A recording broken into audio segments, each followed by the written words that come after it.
Hi guys, it's Monica. As most of you know, I have been on a quest to find the perfect foundation for my mature skin. I think when you're at a certain age, obviously the wrinkles are there and not every foundation is going to be equal. And certainly one thing that I do know is that you can listen to a YouTuber who has a foundation that they absolutely love and it works perfect for their skin, and then you buy it and you go, ugh, and it just stinks for yours. So all of our skin is different, and you know, what works for me may not work for you. So very, very quickly, I have bought a number of products. Take a look at this.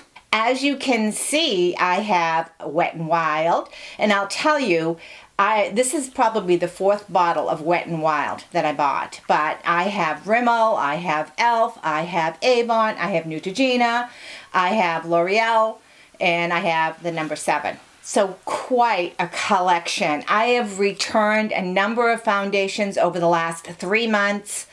My tried and true is still on the higher end for me, which is the IT Cosmetics CC cream. I am really loving that, mainly because it's got that 50 sunblock. It gives me good coverage and it stays on, even if I don't use a primer. However, it's expensive. So I have been wanting to find a alternate product, drugstore level, that I would feel comfortable with. And out of all of these products that I've tried, I would say if I have to go my top 3, this is my top 3, I would go, number 3 is the Rimmel. So when I say the Rimmel, I have 2 shades here that I mix. The one thing I dislike about the Rimmel is I hate the application process. It has that really big opening. I tend to pour out more. It's a very light coverage for me. So let me do a timeout in that sense. I don't like a heavy coverage. I really don't. I don't want to have a bunch of cakey foundation on, and I don't want to have to put it on 3 or 4 times. The things that I want to cover is my red veins, if possible, on my nose until I ever zap them out, and a few other spots that I might have. But other than that, I just want a light coverage. So Rimmel came in number 3 for me. And I will have to say that I really like the L'Oreal BB cream. The reason why, and I would say this is really number 2 for me out of the drugstore. I just wish these all of them had a higher level of sunblock, but they don't. But my ultimate favorite, and I'm sure many of you have already tried this product, but this is new to me.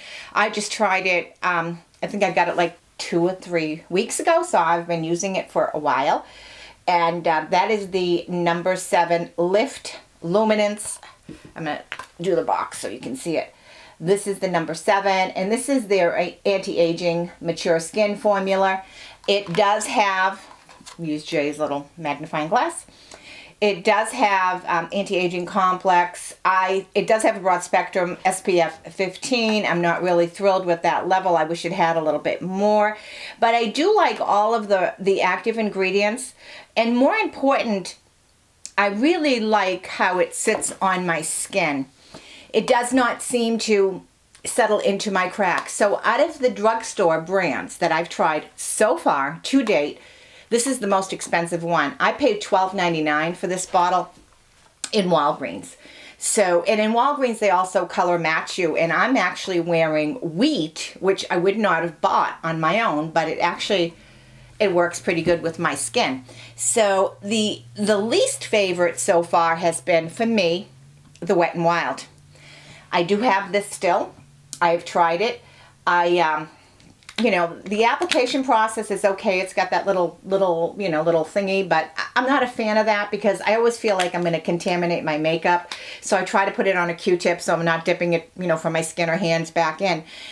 What I find with this, and it kind of does make sense for me, it photo focus. So, it isn't at all shiny on my skin, but because it isn't shiny, it also settles into and makes me look like a dried canvas. I can't describe it any other way. When I look in the mirror, I can see every little line. Now, I'm looking usually in a magnifying mirror, so I probably see it more than anyone else. But this is my least favorite out of all these that I have. And then I have an e.l.f. I bought a couple of different variations of the e.l.f. In a pinch, they're okay. I will not buy these again. at all. I've been using them only because I've been trying to test them to see how they last. And quite frankly, nothing lasts very long on my skin anyway, so I do have to reapply. The only thing that I've ever really not had to reapply but just do a little touch-up has been my CC cream, my It Cosmetics CC cream. But then I have the compact, the original compact, and I just do a touch-up with that. So the e.l.f. Avon, the Avon was okay. I won't buy it again, but it was okay. It wasn't really bad at all. And then the Neutrogena Hydro Boost. I actually kind of like the Hydro Boost. It did feel pretty good on my skin, but it was extremely thin.